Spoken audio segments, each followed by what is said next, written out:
Estimado Federico Anaya, no sé si me alcanzaste a escuchar porque hice una disculpa pública porque tengo una entrevista atorada contigo que no ha salido y me da mucha pena y no sé qué vaya a hacer con eso, pero agradecemos mucho tu presencia en este momento para aclarar las cuestiones de la Tototómbola y de qué va a pasar con el Poder Judicial. Alex. Sí, hola, Federico, pues saludarte y pues vámonos. ¿Cómo ves esta próxima elección? ¿Cómo ves este proceso? Y pues qué esperar justamente, ¿no? A ver, yo propondría que primero tratáramos de explicarle a la audiencia qué es lo que está pasando. Todo mundo hemos recibido una gran lección acerca de, primero, que existía un poder judicial que tiene varias áreas, federal y estatal, que tiene varias materias que son bien complicadas, pero, a ver, la última carcajada de la cumbacha, por no decir pequeño caos creado en este proceso, es que para que podamos tener las y los ciudadanos candidatos en nuestras boletas en la elección del 1 de junio, se necesita que los tres poderes tradicionales, que es el ejecutivo, el legislativo y el judicial, propongan por lo menos 3 candidatos para cada puesto que se tenga que elegir. Entonces, la regla así muy en general va a ser que para cada cargo que tenemos que elegir tiene que haber 9 candidatos.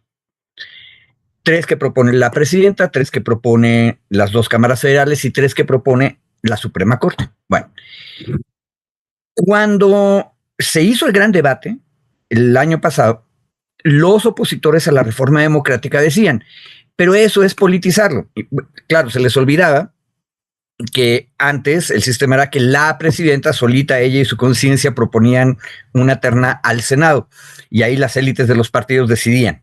¿Ok? Entonces era lo mismo.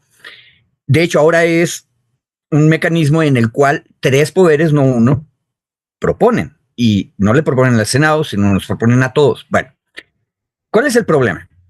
Que seguía habiendo ahí el agujero de pues, que quien quisiera la presidenta y quien quiera la corte, ¿no? Y entonces llegaron al acuerdo de que va a haber una especie de concurso, realmente es un concurso o una evaluación para designar. Y para esto había una experiencia, se llaman comités técnicos de evaluación, que el objetivo es que son ciudadanos y ciudadanas que nos van a revisar a los y las aspirantes para ver si somos idóneos. Entonces, cualquiera se puede inscribir. Bueno, no cualquiera, tienen que ser abogados. Yo era de los radicales que decía que no era necesario que ser abogado. Es más, a veces hasta dan ganas de prohibir que sean abogados. Pero un requisito es ser abogado. Pero cualquier abogado y abogada se puede presentar. Tiene que tener 5 años de experiencia, pero eso podría incluir, por ejemplo, prácticas profesionales cuando eres estudiante. Entonces, la idea es abrir a candidaturas jóvenes también. Bueno, pero estos comités que están formados en cada uno de los 3 poderes van a evaluar esas gentes qué onda. Tienen los méritos necesarios y comparando, dependiendo de toda la gente que se inscriba, quiénes son los mejores entre los que se inscribieron. Bueno, ese trabajo está ahorita en su segunda etapa. La primera etapa fue todo el mundo se inscribe vía electrónica y se checa que todo el mundo haya presentado todos los documentos en PDFs que tenía que presentar. Eso ya ocurrió en diciembre, noviembre, diciembre. Y ahora, 31 de enero, nos tienen que informar los comités técnicos de evaluación quiénes de esos miles, fueron miles en los 3 poderes, son idóneos. Es decir, aparte de que tenían todos los documentos nos dicen que son buenos potenciales candidatos. Entonces tiene que salir una lista. Ahora, cada uno de los comités hizo lo que quiso para evaluar. Y por ejemplo, en ejecutivo y legislativo hubo entrevistas. A mí me tocó ir a entrevista en ejecutivo y legislativo.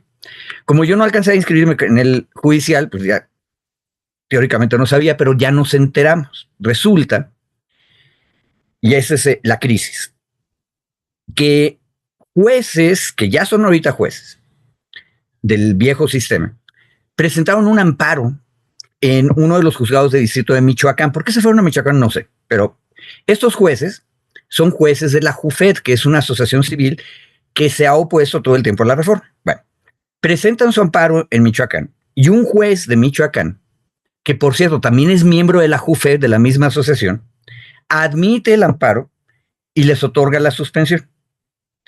Ahora, se están amparando en contra de todo el procedimiento y le dicen al juez, no queremos que se haga esta elección, ¿sí? Y hacen sus argumentos. El juez suspende y le manda a decir a los 3 comités técnicos de evaluación, suspendan el trabajo. Bueno, los del Poder Ejecutivo contestaron que no, porque el amparo no procede en contra de una reforma constitucional y todo este proceso viene de una reforma constitucional. Bueno, el Poder Legislativo, por cierto, el otro día me estaban diciendo que parece que ni siquiera contestó, simplemente siguió trabajando. Entonces, esos eran todavía más rejeros.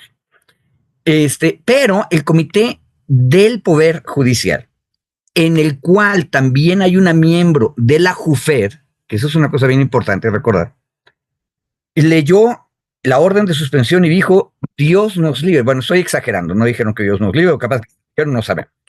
Pero dijeron, no, hay que obedecer esta suspensión y suspendieron sus trabajos. Eso fue hace 30 días. En otras palabras, dejaron de trabajar en el trabajo que tenían encomendado. Bueno, por lo tanto, las 3,000 personas que se habían inscrito en el Poder Judicial se quedaron sin la posibilidad de que los evaluaran. Ahora, contra eso, hubo muchas mociones en contra. Lenia Batres, Yasmín Esquivel y Ortiz Alf en la Suprema Corte dijeron, oye, hay que decirle a este comité que nosotros nombramos que siga trabajando porque no corresponde esa suspensión, está mal. Votó el Pleno de la Corte, no vamos a hacer eso. La gente afectada, porque no iba a seguir trabajando el comité, se fueron en un juicio electoral al Tribunal Electoral de la Federación, y el tribunal dijo, esa suspensión no vale, tienen que seguir adelante con su trabajo. Y entonces el Comité del Poder Judicial dijo, tengo una duda tremenda. ¿A quién debo obedecerle? ¿Al santo juez de distrito de Michoacán o al santo Tribunal Electoral Federal? Y le piden a la Corte que por favor decida. Y la Corte ya ven que es un poco lenta, ¿verdad? Entonces se tardan en recibir, se tardan en discutir. Y en medio de todo eso se les está agotando el tiempo. Ya, hoy es día 31 de enero, ya tendríamos que tener la decisión. Y en vista de que no hay ninguna resolución y el Comité Técnico de Evaluación del Poder Judicial no trabaja y sigue suspendido sus trabajos, el Tribunal Electoral, un poco para proteger, no un poco, lo único que se le ocurrió para proteger los derechos de las personas que se habían inscrito en ese comité, fue agarrar y decir, pues como estos no quieren hacernos caso, entonces le paso la lista completa de todos los que se inscribieron en ese comité al Senado, que es el que iba a reunir todas las listas de candidatos, para que el Senado vea si puede hacer rapidito el proceso. Eso fue hace una semana. Y por eso fue, compañeros, que ayer estábamos viendo en el Senado una tómbola.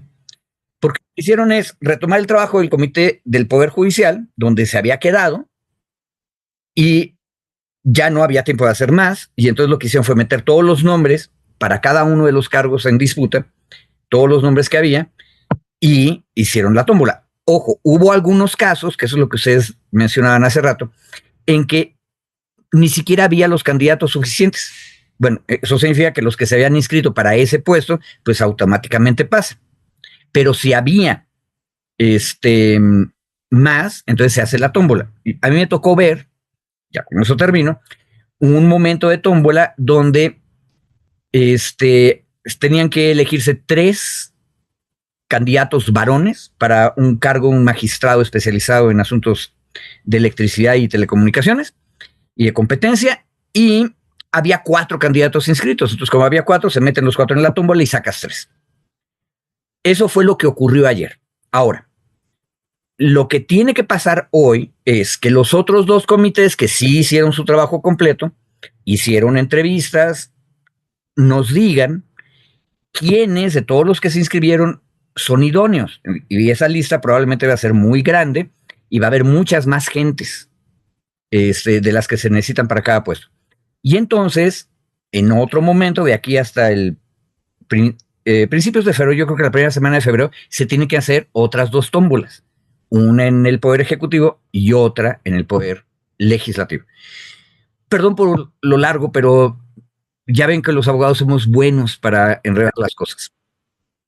No, pero pues vaya que era necesario justo desmenuzar parte por parte cómo llegamos a este proceso, porque sí, ¿no? O sea, la fotografía, la imagen de Morena sin la oposición, ¿no?, en el Senado haciendo esta tómbola. No, las cabezas de los diarios de hoy, no sé si fue Excelsior que decía, dejan a la suerte la justicia del país, y dices, órale, no, pues espérense, ¿no? O sea, creo que no estamos llegando a esos puntos todavía. Todavía.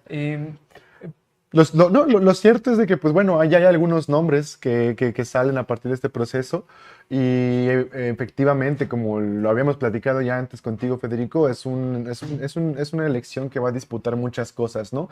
No se está dejando nada más el terreno llano hacia, por ejemplo, Morena o el oficialismo o candidatos afines, simpatizantes, sino también hay personajes terribles y horrendos, terribles, ¿no? y oscuros, innombrables, ¿no? Sí. Y oscuros. Como Marisela Morales, ¿no? Exactamente. Quien había sido procuradora con Felipe Calderón.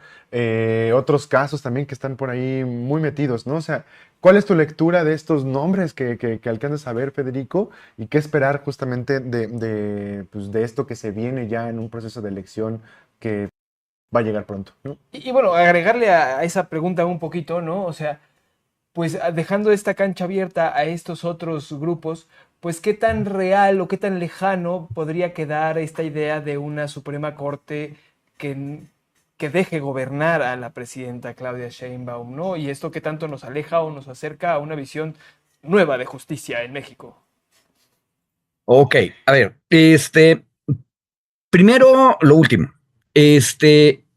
Yo soy muy pesimista en esa materia porque prácticamente no hay escuelas de derecho en México que enseñen una visión crítica alternativa del derecho. Hay algunos posgrados, algunos especializados en derechos humanos que tienen esa visión crítica del mundo jurídico, pero son muy poquitos, no todo el mundo entra ahí. La inmensa mayoría de los programas de derecho tienden a formar abogadas y abogados conservadores, formalistas. De por sí, la vocación de los abogados tiene cierta tendencia a eso, y lo ha tenido por siglos. Pero ahí hay un problema. No es verdad lo que decía Andrés Manuel hace algunos meses, en que ojalá dejen entrar a los chavos y a las chavas que acaban de salir de la facultad porque no están contaminados. No estarán contaminados por la práctica, eso estoy de acuerdo, pero el problema es que la formación de los abogados de por sí es formalista y conservadora. Entonces, yo empezaría muy, muy pesimista en eso. Entonces, cualquier tipo de selección, designación de jueces, nos va a dar resultados que van a tender a eso, al formalismo y al conservadurismo. En otras palabras, esperemos lo peor y así lo que venga será ganancia. Va a haber ganancia, eso estoy seguro, porque el mecanismo democrático permite preguntas como las que hicieron ustedes ahorita. ¿Qué está haciendo Marisela Morales en esa lista? Gil Suárez, exactamente.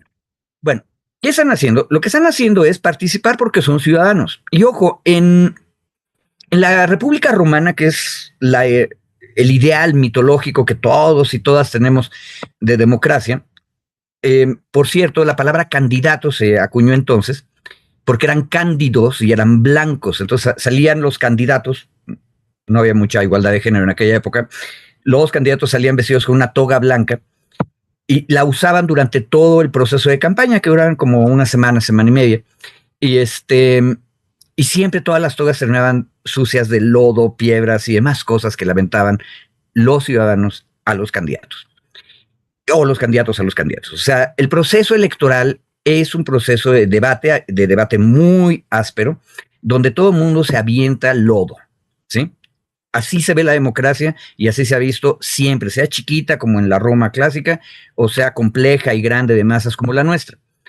Entonces, Gil Suárez tiene que estar ahí. Y si todavía tuviéramos buenas costumbres romanas, Gil Suárez tendría que salir vestido de blanco y seguramente él va a terminar bastante más manchado por los insultos cuando termine la campaña.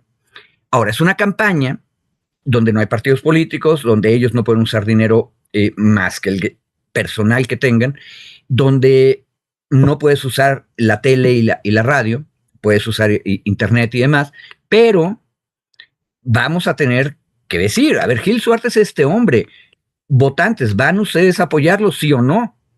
Y vamos a tener que decir, Marisela Morales fue la Procuradora General de Justicia en un momento horrible de esa Procuraduría, bueno, en uno de los muchos momentos horribles de la Procuraduría General de la República. ¿Vamos a dejar que ella sea ministra? Esa es una pregunta fuerte. Ahora, la cosa es un poquito más complicada. Estaba viendo en un chat de compañeros del CEU, del Consejo Estudiantil Universitario, de hace 30 años, en la UNAM, donde estaban muy contentos porque un compañero de Derecho, Danilo Pancardo, salió como parte de los que tienen que salir del Poder Judicial y que hicieron la tómbola el día de ayer. Él sale para una magistratura. La magistratura que les decía, él es uno de los 3 que salió de la tómbola. Y bueno, los compañeros de eso estaban muy contentos porque se acordaban de Danilo hace 30 años. Bueno, Danilo hace 30 años era un hombre de izquierdas, estaba en Regeneración, nos golpeaban los porros en Derecho, eso es sin duda un hecho histórico. Y es una buena persona en términos generales, pero yo he platicado con él a lo largo de los últimos 30 años y yo te diría que si me pides que lo ubique yo en izquierdas derechas, él está ahorita bastante más a la derecha. Es más, probablemente mucho más cerca de las posiciones que tendrían Gil Suárez o la señora Morales. Pero no he querido decirlo en el chat que les estoy contando para no desilusionar a los amigos y amigas del CEU, porque el mundo cambia. Como decía la Mafalda, y si no cambiamos el mundo rápido, el mundo nos va a cambiar a nosotros. Bueno, ahora, lo que vimos ahí, Danilo queda ahí, es la muestra de lo que es la suerte. En democracia las tómbolas son normales. Si tú tienes gente de la misma calidad y no sabes qué escoger entre ellas, ¿a quién? Entonces lo que haces es meter a todos en una tómbola y escoges a la suerte. El método propio de las democracias es el azar, siempre que sean exactamente iguales los méritos.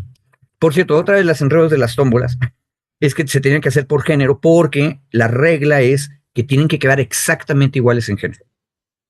Entonces, por ejemplo, en ese cargo de las candidaturas no hubo tómbola para mujeres porque se necesitaban 3 candidatas y nada más había 2, entonces las 2 automáticamente llegaron, y se necesitaban 3 candidatos varones y había 4, entonces haces tómbola para eliminarlo.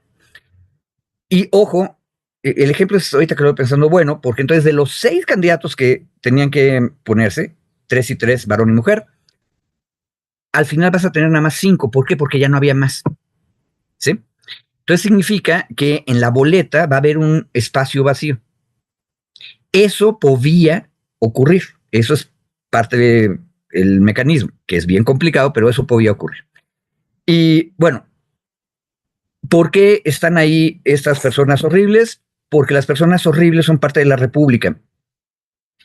Y porque, ahorita que lo voy pensando, si no tuviéramos a la derecha, sería bien difícil clarificar por qué nosotros en la izquierda tenemos propuestas mejores. O sea, la democracia es confrontación, necesitas que ellos participen y esa participación es la que va a hacer que la gente adquiera conciencia y conocimiento. Y, por ejemplo, habrá que discutir en las redes, por ejemplo, qué fue lo que hizo como abogada de la nación Marisela Morales, qué es lo que hizo Gil Suárez como abogado primero de el compañero Calderón y luego los compañeros tamaulipecos, y ahora, si mal no me acuerdo, Gil Suárez está en el despacho de de Coello, que tiene su propia historia y que defienden gente más decente diría que es impresentable. Eso hay que discutirlo y eso nos va a aumentar la cultura democrática y jurídica de todos y de todas.